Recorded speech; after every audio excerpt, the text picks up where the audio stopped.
Bueno, me ha dejado un poco incómodo el querido amigo Juan,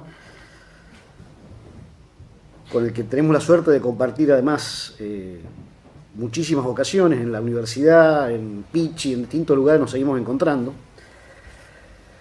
Y bueno, quiero en primer lugar agradecer a las autoridades del instituto, al querido Bocha Montejano, a Juan, haberme invitado para participar en este ciclo. Primero por el recuerdo entrañable que tengo de este lugar, en el cual aprendí tantas cosas del maestro Guido y de otras personas. Y segundo porque al pedirme que prepare una conferencia sobre este tema, me obligaron a estudiar sobre un tema que me preocupa especialmente. El proyecto de tesis que, si algún día Dios quiere, poder terminar, es justamente sobre el derecho de resistencia en las guerras guaraníes, el conflicto que enfrentó a los pueblos de las misiones orientales contra los ejércitos de España y Portugal en defensa de su tierra. Dice el padre Castellani que la primera vez que se escuchó la palabra patria en nuestro territorio fue justamente con ocasión de estas guerras. Y esto supone, bueno, una introducción general. El tema, por supuesto, es vastísimo, es imposible agotarlo, ni siquiera marcarlo en el tiempo de una conferencia razonable. De ahí que he decidido dividir la exposición en 4 partes fundamentalmente. La primera es el encuadre. El tema del derecho de la resistencia ante la ley o la orden injusta es algo que solamente se entiende en un contexto determinado, que es el problema de la obligatoriedad, del orden moral, del orden político y del orden jurídico, y de la virtud de la obediencia. Luego de esta primera introducción vendrá una parte histórica, también muy a vuelo de paso, de pájaro. En tercer lugar tendremos una parte más sistemática, tratando de comentar las enseñanzas de Santo Tomás de Aquino, que creo que es donde mejor está explicado este tema. Y finalmente terminaremos con algunas reflexiones más vinculadas a nuestra realidad angustiante de todos los días. El tema admite un doble encuadre. Hay un primer encuadre que es dentro del ciclo de conferencias. Esta conferencia fue precedida por la conferencia del doctor Luis María Bandieri, que se refirió al tema de los deberes de gobernantes y gobernados. Es decir, yo no estuve presente, pero supongo que debe haber hablado de lo que podríamos llamar la normalidad de las relaciones entre gobernantes y gobernados. La vida política normal es una vida en la cual los gobernantes mandan y ejercen este mando en virtud de una parte de la prudencia política, que es la prudencia gubernativa, y los ciudadanos obedecen a estas órdenes y estas leyes también en el marco de la otra parte de la prudencia política, que es la prudencia obediencial. Esta es la situación normal. La situación de crisis de una sociedad política viene justamente, o puede venir justamente, cuando los gobernantes no mandan de acuerdo a la prudencia, no mandan de acuerdo a las exigencias del bien común, no mandan de acuerdo a lo que exige la ley divina, y entonces se genera una crisis. Y este es el contexto en el cual, si se dan ciertas condiciones de las cuales vamos a hablar más adelante, nace este derecho de resistencia del gobernado a la orden arbitraria, a la orden injusta. El segundo encuadre es el propiamente metodológico, y es justamente este problema de la obligatoriedad. La obligatoriedad es una de las notas propias del orden moral. El orden moral se plantea, y la ética como disciplina y como ciencia, debe cumplir con los requisitos que Aristóteles dice que tiene la ciencia en general, es decir, un conocimiento de lo universal y necesario. Pero claro, ahí inmediatamente uno se puede plantear cómo hablar de necesidad en un campo en el cual la base, la materia sobre la que se construye la ciencia moral, esos son los actos libres. Los actos en los cuales no interviene el libre albedrío, por definición, quedan afuera del orden moral. ¿Cómo podemos hablar de necesidad? Y bueno, justamente aquí esto se explica diciendo que el término necesidad es un término análogo y hay distintas clases de necesidad. Así como hay una necesidad metafísica, hay una necesidad matemática, hay una necesidad física, existe también la necesidad moral. ¿Qué es? Es la necesidad del fin. El orden ético se organiza cuando al hombre se le plantea que tiene un fin y que si no realiza libremente ciertos actos, este fin no se alcanza. De ahí que la necesidad del cumplimiento del precepto moral tiene también este aspecto de necesidad, el tema de la necesidad de fin. Y esto se da no solamente en el orden moral en general, sino también en el orden político y en el orden jurídico, que son partes integrales, si bien con notas distintivas, dentro del universo más amplio de la moral. Por eso es que la virtud que habitualmente, una de las virtudes que deben tener los ciudadanos respecto de su gobierno, es la virtud de la obediencia. Y este también es un tema sobre el cual vale la pena gastar unos minutos, porque en este mundo moderno, con el tema de la obediencia, se da una situación paradójica. Y esto también está muy vinculado con el derecho de resistencia. Vivimos en un mundo en la cual se ha generalizado, por una parte, una pretensión de que la gente obedezca ciegamente. La obediencia perinde al cadáver. Criterio que podemos rastrear históricamente, pero que tiene su momento, digamos, de mayor auge, por la difusión de la mentalidad del positivismo. El positivismo jurídico considera que la ley humana, por el solo hecho de estar promulgada siguiendo los procedimientos previstos en la Constitución, de sí mismo ya requiere obediencia y no permite que el ciudadano pueda ejercer ningún tipo de análisis respecto de la moralidad o la inmoralidad, sobre la justicia y la injusticia de la obediencia a la ley, porque esto sería cuestionar la legitimidad en definitiva del legislador humano. Pero digo que es paradójico, porque esta difusión de la mentalidad positivista, esta exacerbación de la obediencia, que llega incluso, como bien dice el padre Castellani, una obediencia de este tipo no es una virtud humana, corre paralelo con una situación de anarquía. Basta ver a nuestro alrededor en la sociedad moderna y nos damos cuenta que, aunque no se repita el lema, la mayoría de nuestros contemporáneos piensan ni Dios ni amo. No obedecen prácticamente a nadie. Y la poca obediencia que queda en la sociedad moderna, en general, está vinculada al temor a la coacción. La mayoría de los contemporáneos solamente obedecen las leyes por el temor a la sanción penal o económica, y muy pocas veces por una cuestión de conciencia. Entonces, paradoja, destrucción de la obediencia por la exacerbación de una obediencia inhumana y destrucción de la obediencia como una virtud moral fundamental. Este primer elemento de la exacerbación no tiene en cuenta fundamentalmente que la obediencia es una virtud. Y la virtud, como hábito operativo bueno, se adquiere por la repetición de actos y deja en el hombre esta facilidad para producir los actos propios de la virtud. Pero supone que el acto de la virtud es por antonomasia un acto humano. Y el acto humano no es un acto humano, sino es un acto racional y voluntario. Si en él no hay participación de la inteligencia y de la voluntad humana, no podemos decir que sea un acto humano y no puede ser acto de ninguna virtud. La obediencia del brazo al cuerpo es una obediencia automática, pero el hombre no puede obedecer de esta manera. Y la virtud que termina de regular todas las virtudes, la reina de las virtudes, es justamente la virtud de la prudencia. Por eso dice Castellani, el acto de la obediencia solamente es un acto virtuoso si está gobernado por la prudencia. Aquel que obedece imprudentemente no obedece virtuosamente. Yo recuerdo una anécdota que me pasó una vez en una confesión con un obispo que ya no está en su sede, y le dije: Monseñor, me quiero confesar. ¿Así? ¿De qué pecados? Y le digo: mire, tengo un pecado contra la virtud de la obediencia. Me dijo: bueno, era hora que te confesara. Así, pero es un pecado por exceso, porque obedecí cuando no debía. Bueno, me echó del confesionario. Es decir, y me dice: ¿cómo? Y le digo: claro, a ver, si la obediencia es virtud moral, se puede pecar por virtud por defecto. No es como la fe, que es una virtud teologal. Yo no puedo creer demasiado. ¿No?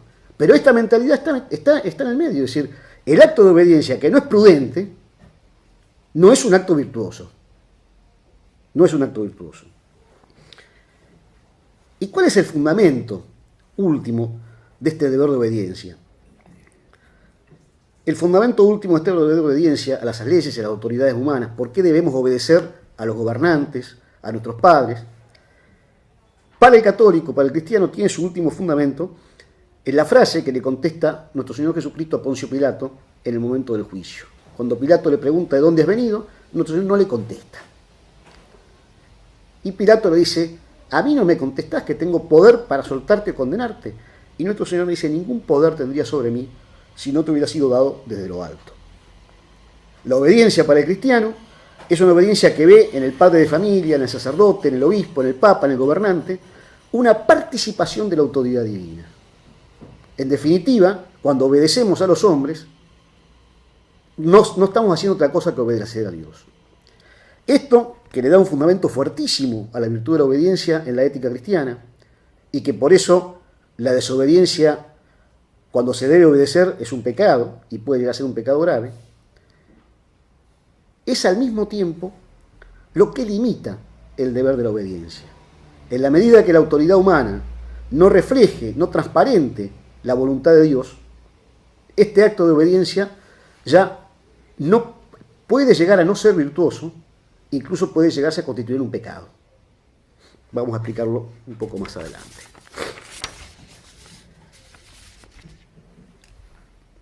¿Por qué creo que este tema es muy importante en este momento? Bueno, porque desde el punto de vista científico tendría una primera importancia.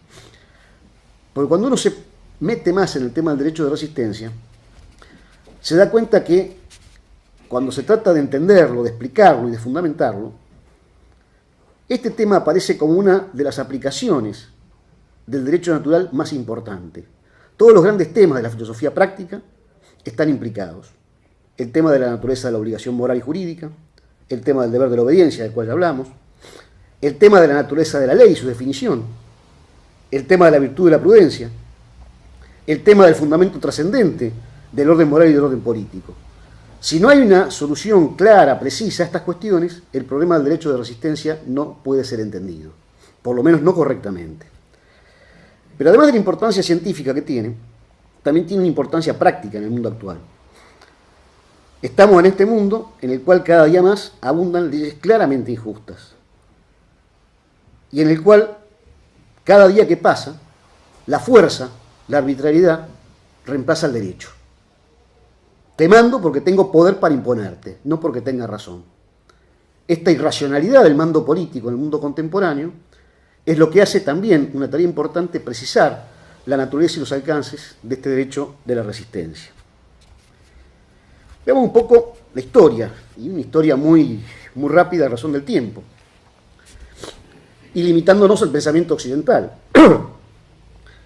Yo creo que el primer lugar en el que encontramos una fundamentación clara de este derecho, y que es como una especie de cifra o de semilla que va a echar sus raíces, sus troncos, sus ramas y sus hojas y sus frutos a lo largo del pensamiento clásico, aparece claramente en uno de los textos más lindos, más bellos de la literatura griega, que es Antígona. Ahí aparece clarísimo el problema de la obediencia y de la resistencia al poder. Cuando Antígona se niega a cumplir la orden de Creón de no inhumar a su hermano. Y Creón le da una respuesta típica de un positivista moderno. Yo soy el rey y te di la orden, la tenés que cumplir. Y Antígona dice, pero hay leyes que están por encima de tus leyes. Esto, en realidad, no es una originalidad, una ocurrencia de Sófocles, sino que está reflejando lo que es el núcleo fundamental del pensamiento griego clásico. El pensamiento griego clásico veía que el mundo, y esta vez una de las cosas que más notablemente marcan la diferencia entre el pensamiento griego y el pensamiento de otros pueblos, es que es uno de los pocos pueblos que al mundo que tienen enfrente lo llaman el cosmos. Y el cosmos se distingue del caos. ¿Y en qué se distingue el cosmos del caos? Se distingue que el cosmos tiene un logos.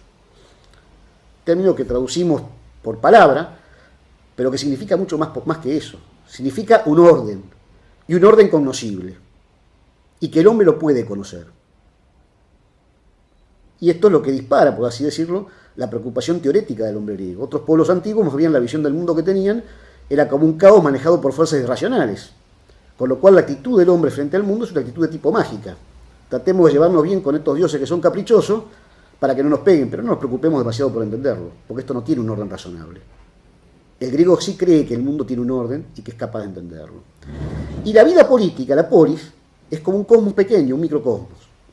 Y así como lo que hace y distingue al cosmos del caos es el logos, lo que distingue la polis griega de la ciudad de los bárbaros es que la polis griega se maneja por el nomos.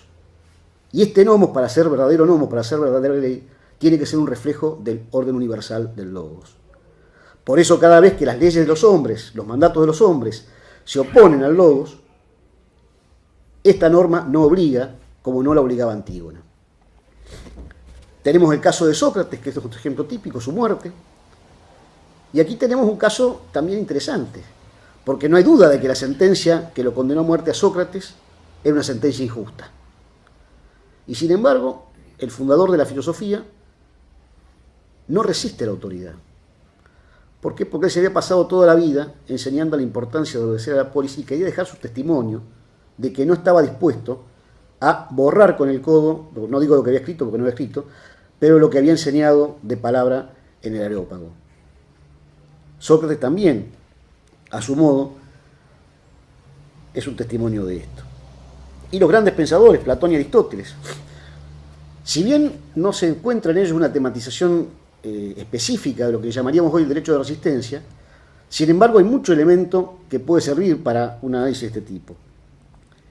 En Platón es claro, si uno toma la República, que es la obra central del pensador,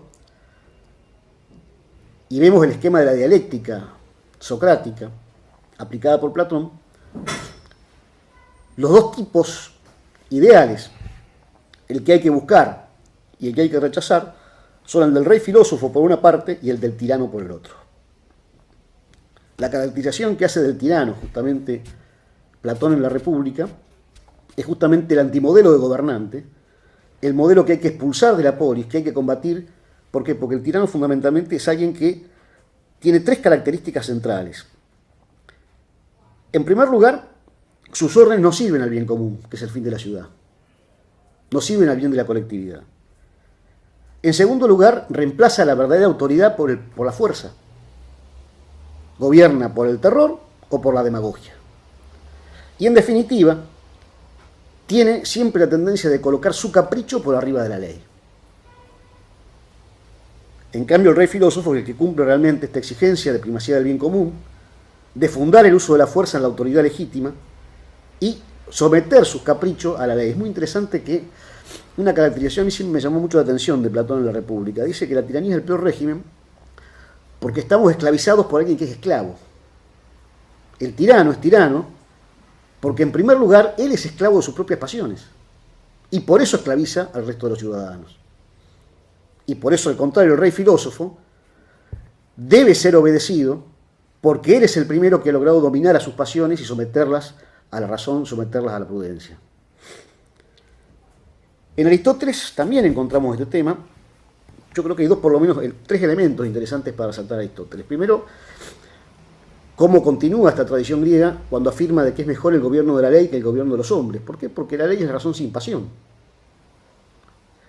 Esta idea de que la ciudad griega se distinguía de la ciudad bárbara porque había un nomos, había una ley, y si así sea el sistema republicano, aristocrático o monárquico o mixtos, en los tres casos justamente lo que distingue el régimen justo del régimen injusto en que el gobierno es el gobierno de la ley. La tiranía, la oligarquía y la democracia son regímenes pervertidos porque justamente se impone la voluntad del gobernante de turno por encima de la ley. Y por eso son regímenes perversos.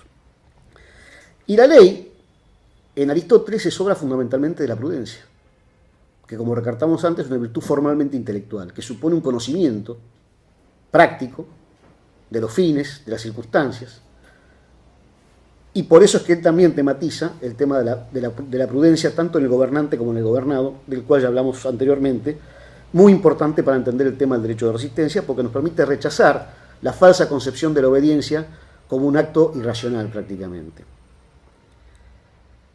Y también podríamos mencionar aquí la preferencia de Aristóteles por el régimen mixto, se debe porque ve en él la forma más práctica, más eficiente de poder evitar la tiranía. Y al evitar la tiranía no aparece como necesario el ejercicio del derecho de resistencia a la autoridad. En el mundo romano también encontramos varias cosas. Aquí tal vez el autor más interesante sea Cicerón. Cicerón, en el De Legibus, justamente cuando habla de la ley natural, habla claramente de la necesidad de que las leyes humanas se funden en estas cosas. Después de dar una definición descriptiva de la ley natural, dice que pensar que se pudiera distinguir lo justo de lo injusto por la voluntad del príncipe o por el sufragio de los ciudadanos es propio de un demente. Porque para esto, si esto fuera así, si tendríamos que tener por lícita o justa la falsificación de testamentos, la mentira, porque solamente han obtenido a su favor una cantidad de sufragios necesarios. Dice, y esto lo clasifica, a esta actitud la considera propia de un demente. Es decir, el rechazo de tanto de la tiranía como la democracia totalitaria está claramente expresada en este pensador. Y finalmente viene el cristianismo. El cristianismo introduce una serie de novedades en el mundo antiguo, pero en el Evangelio ya encontramos varias citas que nos sirven a esta cuestión. Por empezar, nuestro Señor Jesucristo, a pesar de ser verdadero Dios y verdadero hombre, nunca se consideró eximido de cumplir con las leyes. Y esto fue motivo de una discusión interesante a la cual lo someten los fariseos, cuando le preguntan si es lícito pagar o no el tributo. Y la pregunta era tramposa, porque claro, el pueblo judío era un pueblo que estaba sojuzgado por los romanos, sobre todo los fariseos eran lo que podríamos llamar el partido nacionalista de Israel, que no quería tener nada que ver con él, y pagar impuestos era una especie de colaboración con el ocupante. Si nuestro Señor Jesucristo decía que había que pagar impuestos, esto lo iba a desprestigiar delante del pueblo, iba a quedar como una especie de colaboracionista, diríamos hoy en día. Y si por otra parte se negaba a pagar impuestos, esto rápidamente iba a traer aparejada la represión romana. Es una pregunta bien capciosa. Y nuestro Señor responde con la moneda, dice, ¿de quién es la efigie? ¿Del César? Bueno, dad al César lo que es del César y a Dios lo que es de Dios. Y él mandaba a los apóstoles que pagaran el tributo que correspondía. Es decir, que queda claramente el tema de la obediencia. Pero, como ya repetimos ante Pilato, le hace saber de que la obediencia es la obediencia que se debe porque el gobernante de alguna manera participa o representa la autoridad divina. El siguiente lugar que tenemos que tener en cuenta acá son la famosa epístola de San Pablo a los Romanos, capítulo 13, versículos de 1 al 7, en la cual San Pablo manda a los cristianos de la época que obedezcan a todo aquel que no en vano lleva espada. Es decir, el que no en vano lleva espada era el que tenía el ius gladi, el poder de aplicar la pena de muerte a los gobernantes.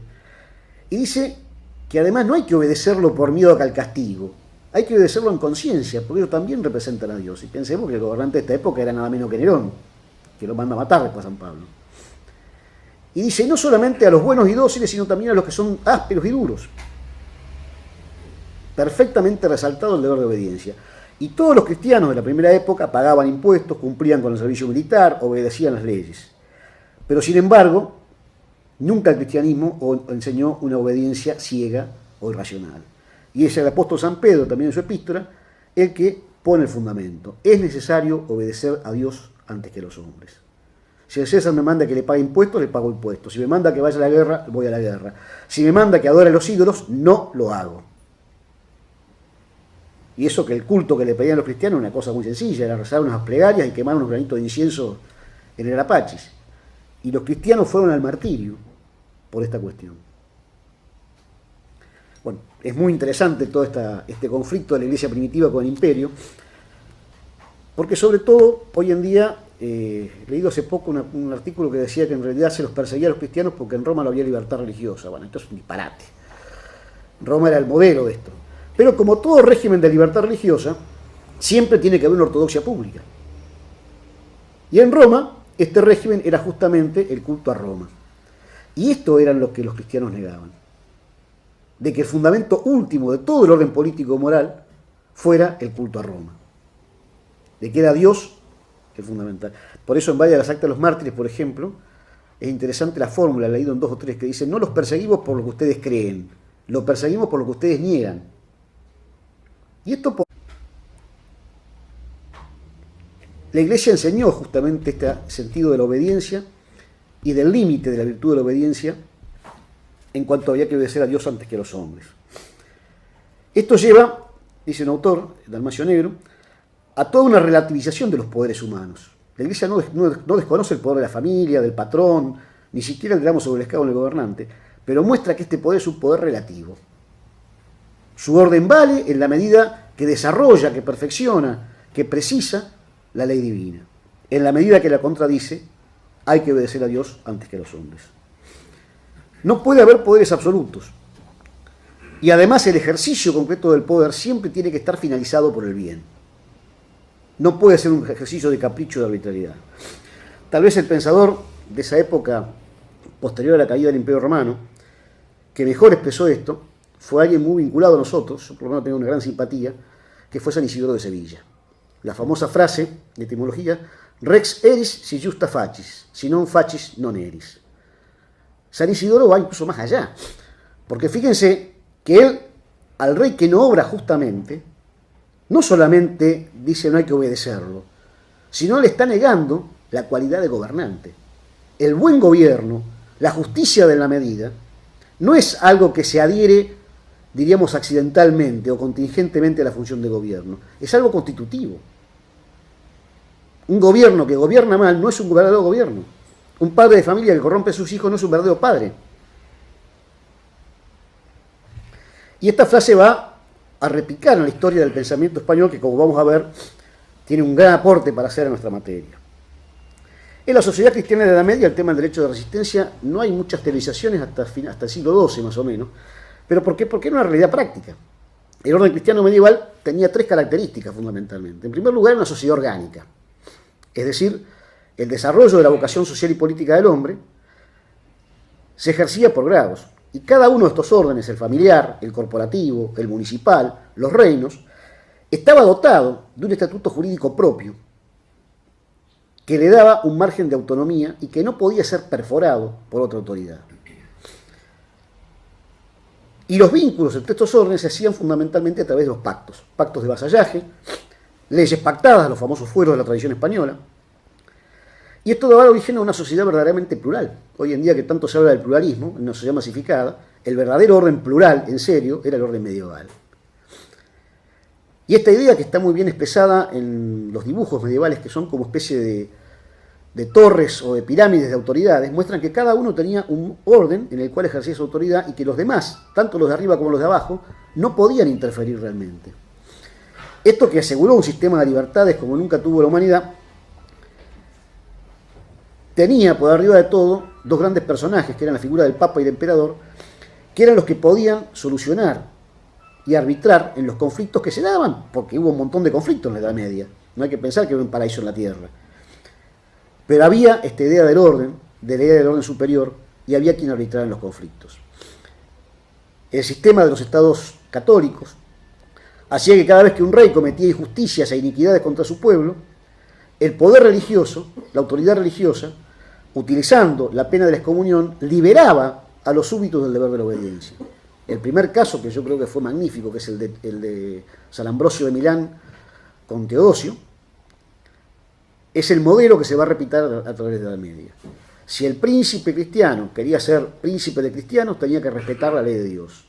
Si no respetaba esta ley de Dios, su posición de gobernante quedaba en peligro. Fue larga la lista de reyes que cometieron barbaridades dentro de la Edad Media y que, al ser excomulgados, los nobles, la población, estaba liberado del deber de la obediencia.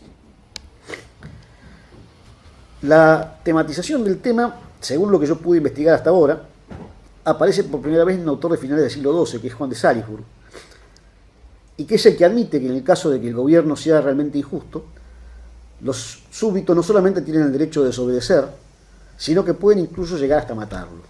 Es el primer antecedente que encontré así del tema del tiranicidio. Y Santo Tomás se ocupa también del tema en la Suma Teológica y en otras partes. No llega a admitir el tiranicidio, más bien él recomienda la paciencia y el sufrimiento. Hay que ver que Santo Tomás era un fraile, digamos, ¿no? Pero tematiza muy bien el tema del límite de la obediencia a la ley injusta en un artículo de la Suma Teológica, el artículo 4 de la cuestión 96, que vamos a ver brevemente. Y llegan los tiempos modernos. Los tiempos modernos, hay tres elementos que van a trastocar totalmente el sentido de la obediencia y de la resistencia al poder. El primero es la reforma religiosa y sus implicancias. La reforma protestante va a tener en la materia varias consecuencias. En primer lugar, eliminar las dos autoridades que podían zanjar la cuestión y podían impedir que una situación de un gobernante injusto o arbitrario produjera daño a la situación. desconocimiento del poder del Papa y desconocimiento del poder del emperador. Esta situación, sumada al principio del libre albedrío, hizo que el protestantismo tendría que haberse atomizado muy rápidamente en tantas religiones como protestantes hay. Yo recuerdo una vez una conversación con un pastor luterano y le pregunté, dígame, por ejemplo, la Confesión de Habsburgo, ¿es para ustedes algo equivalente al credo de Nicea para los católicos? No, de ninguna manera, me dice. La Confesión de Habsburgo es una especie de acuerdo en el cual más o menos estamos todos de acuerdo, pero usted puede ser protestante y no aceptar alguno de sus artículos. Con lo cual le dije, cada protestante es una religión diferente. Pero claro, para evitar esta situación, en los estados donde el protestantismo se difunde a partir del siglo XVI, aparecen las iglesias nacionales. Es decir, la falta de unidad por la jerarquía, por el dogma, por la función sacerdotal, le viene dada desde afuera al protestantismo por unidad política. El caso más paradigmático es el caso de Inglaterra, con la acta de supremacía de Enrique VIII y la declaración del rey como la autoridad suprema del reino de Inglaterra. Entonces, este equilibrio de poderes, este equilibrio entre la iglesia y el orden político, queda totalmente destruido. No existe más en el mundo inglés la posibilidad de reclamarle a la autoridad religiosa la excomunión de un rey que comete injusticias. Y la obediencia a este rey adquiere el carácter de una obediencia religiosa. Este rey ahora es el representante directo de Dios. Desobedecer al rey es desobedecer a Dios. Ahí está fundado el segundo elemento, que son las monarquías absolutas, cuya nota fundamental es la defensa de la razón de Estado. El gobernante, por ser el gobernante, es el Dios entre los hombres y la invocación de la razón de Estado permite dictar cualquier medida, cualquier orden, sin necesidad de una justificación racional. Qué lejos que ha quedado la vieja definición de ley de Santo Tomás, de la ley como una ordenación de la razón, dirigida al bien común. Aquí se aplican, y de hecho los juristas van a hacer esto, la vieja frase del derecho romano, es ley lo que al príncipe le place. Y cualquier desobediencia no es aceptada. Por último, el tercer elemento que aparece en esta época es el maquiavelismo. La idea de que la política ya no pertenece más al orden moral, ya no está en el orden de la perfección del hombre como hombre, sino simplemente una técnica para manejar un artefacto, que es el poder. Con lo cual, toda la consideración sobre la moralidad de la vida política, de la ley y del derecho, dejan de tener sentido. Protestantismo, razón de Estado, monarquía absoluta y maquiavelismo se van a ir combinando para ir destruyendo justamente la recta concepción de la obediencia y del recto derecho de resistencia al poder. Y contemporáneamente con ellos viene la resistencia. La resistencia, curiosamente, se da en dos lugares. Por una parte, hay una cantidad de teólogos protestantes que van a tematizar sobre esta cuestión. Yo el que más he encontrado es Althusius. Estos, claro, eran generalmente protestantes que eran minoritarios en países católicos o de otra confesión protestante. Y este propone una especie de tribunal constitucional de la época. Eso tiene que, además del rey, tiene que haber una serie de funcionarios que le llaman los éforos, que era el nombre de unos funcionarios de Esparta antigua, y que ellos podrían decir que una ley determinada es injusta y que en este caso la gente quedaría liberada de obediencia. Pero sobre todo, los grandes tratadistas que han estudiado el tema fueron los autores de la Escuela Española del Derecho Natural y de Gentes, principalmente Francisco Suárez y Mariano. Y yo sé que es un tema complicado, porque incluso Miguel Ayuso, que los conoce bien, en una conferencia que dio hace años en Guadalajara, se refiere a ellos como la crux interpretorum de la Escuela Española. Y por un lado dice, mientras Elías de Tejada los alababa, por otra parte hay una serie de cuestiones críticas que se les pueden hacer. Seguramente a la mayoría de ustedes no se les escapa de que Suárez, por ejemplo, en la definición de ley y en la definición de derecho, implica una cuña del voluntarismo escotista dentro de la tradición escolástica.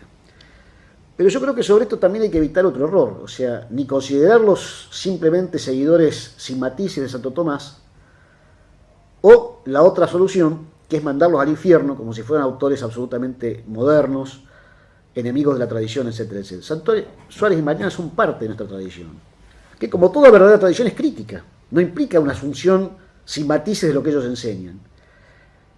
Yo creo que fundamentalmente estos dos fueron gente que defendieron mal buenas causas.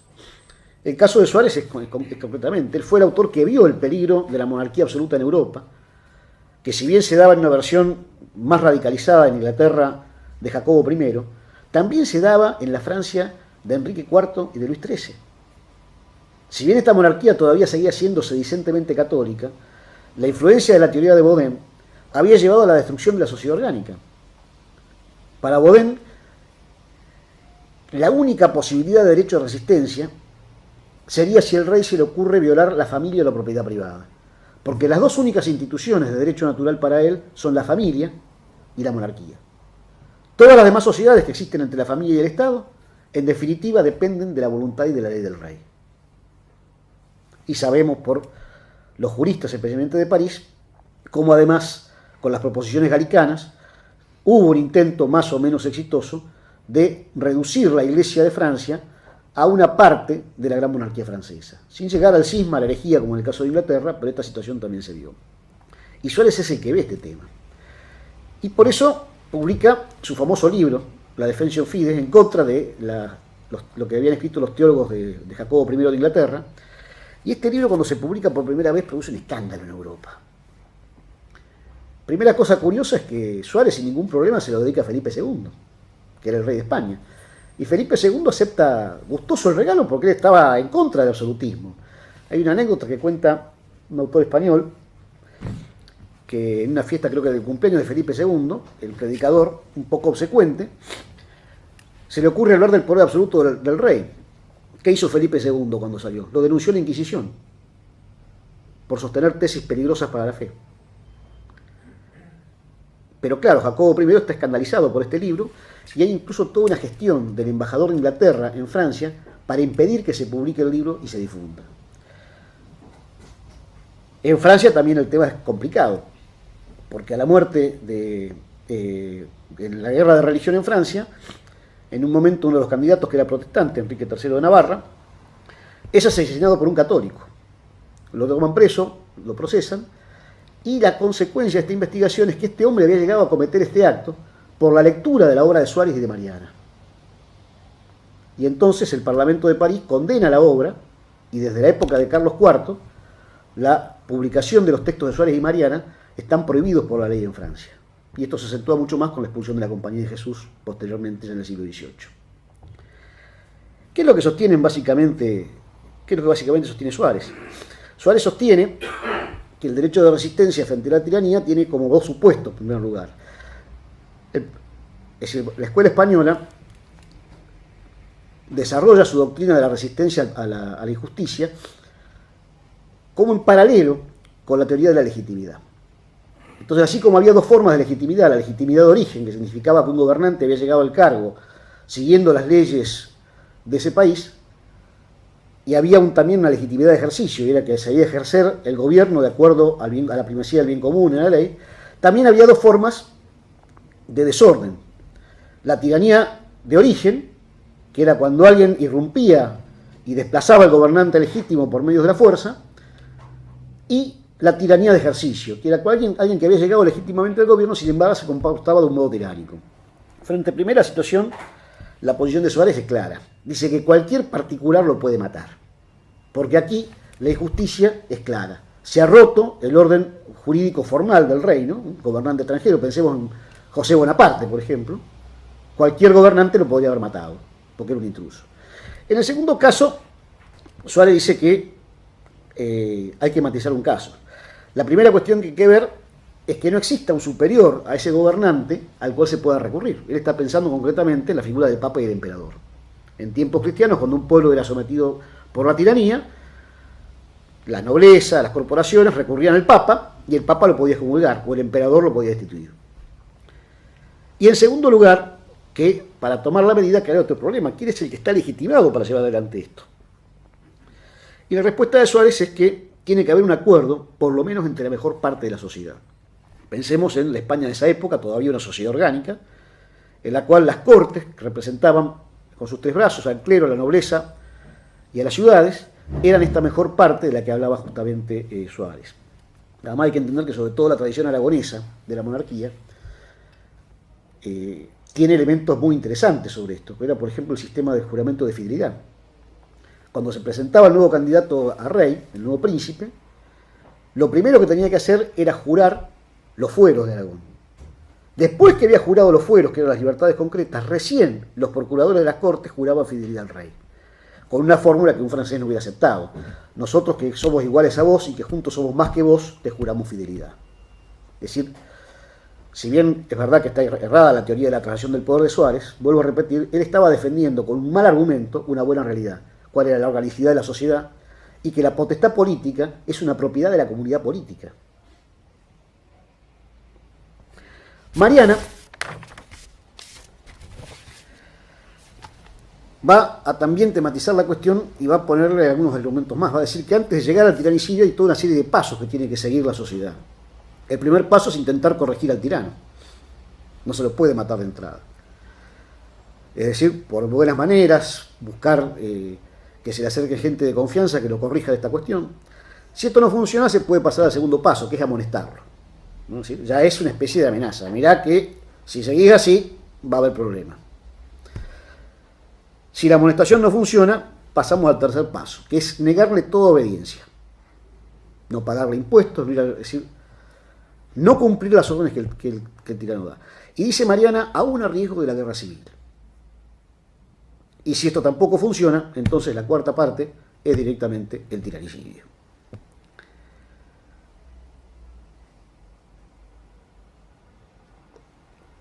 Con el absolutismo, el tema no tenía salida, porque como ya decíamos, en la parte protestante, la famosa tapa del Leviatán de Hobbes, el Leviatán tiene en una mano la espada, que significa el poder político, y la tierra, y en otro la cruz, el poder religioso. No hay una instancia a la cual recurrir.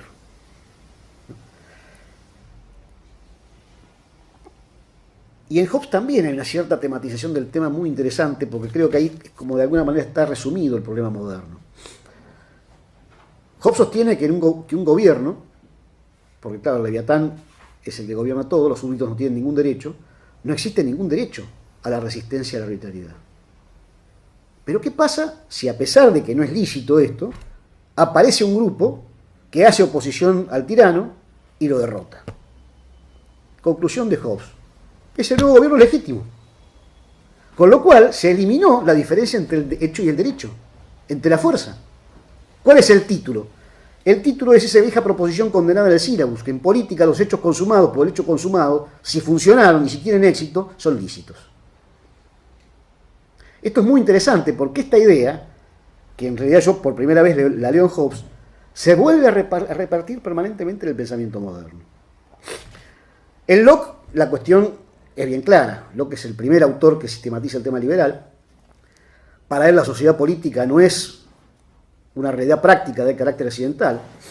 La visión que tiene Locke de la sociedad política es que la sociedad sea una especie de agregado, como un hotel, en la cual, bueno, por cuestiones prácticas pagamos la renta, no nos metemos en la pieza al de al lado, no hacemos ruido después de tal hora, no llevamos animales, pero no hay una perfección, no hay un fin perfectivo de todos los miembros perseguidos. Y por eso cada uno de los que se forman la sociedad llega haciéndose una reserva de sus derechos, entre los cuales, por supuesto, el más importante es el derecho de propiedad. Con lo cual, el derecho de resistencia forma parte fundamentalmente de la constitución de una sociedad liberal. La sociedad liberal, en eso una de las mejores críticas que leí fue la de Marx, en la cuestión judía, cuando lo critica a Martin Buber, dice que las constituciones liberales son como gente que se junta para ponerse de acuerdo sobre lo que no van a hacer juntos. Y por eso que comienza por una declaración de derechos. No te metes con mi propiedad, con mi vida, con mi libertad, con esto y con esto. Imagínense una sociedad comercial, gente dice, bueno, vamos por una empresa, vamos a fabricar autos. No, hacemos una sociedad en la cual nos ponemos de acuerdo en lo que no vamos a hacer juntos. Es una no sociedad. Y Rousseau también es interesante. El pensamiento de Rousseau tiene, este tema está como en dos momentos, digamos, ¿no? El primer momento es la situación en la sociedad en la cual a él le toca vivir, es decir, el antiguo régimen. Y como esta sociedad tiene una injusticia esencial, insalvable, fundamental, bien explicada en la primera parte del contrato social, cuando dice los hombres nacen todos libres e iguales y se encuentran en todas partes descadenados, en este momento el derecho de resistencia es absoluto, sin límites. Cualquier cosa que uno haga contra el orden establecido en principio está bien, porque esta sociedad es la injusticia encarnada. No hay ningún bien que pueda salir de ahí.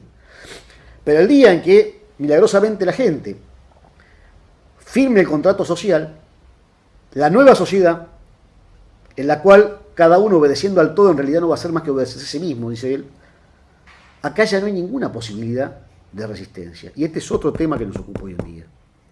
Como la única fuente de legitimidad del Estado moderno es el consenso democrático, no existe una instancia en la que se pueda plantear la injusticia de una ley aprobada por la mayoría. Si resucitara el viejo Cicerón, se muere de vuelta. El mundo moderno tiene, según Cicerón, una idea propia de un demente. Cualquier disparate, que la democracia moderna es esencialmente totalitaria.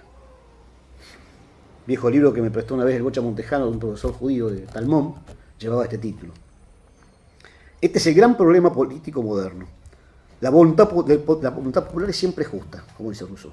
No hay la posibilidad de confrontarla con una autoridad superior, ni con el derecho natural, ni con el derecho divino, ni con la tradición de los pueblos, nada. La tiranía democrática, y fíjense que esto ha sido denunciado en los tiempos modernos. Hay 3 autores especialmente. Tocqueville fue el primero que vio que acá había un peligro. En la democracia en América él señala este problema de que por vía de la masificación quede una apariencia exterior de libertad. Orwell, 1984, también nos muestra. ¿Por qué? Porque la tiranía democrática se complementa con los sistemas de manipulación de la opinión pública.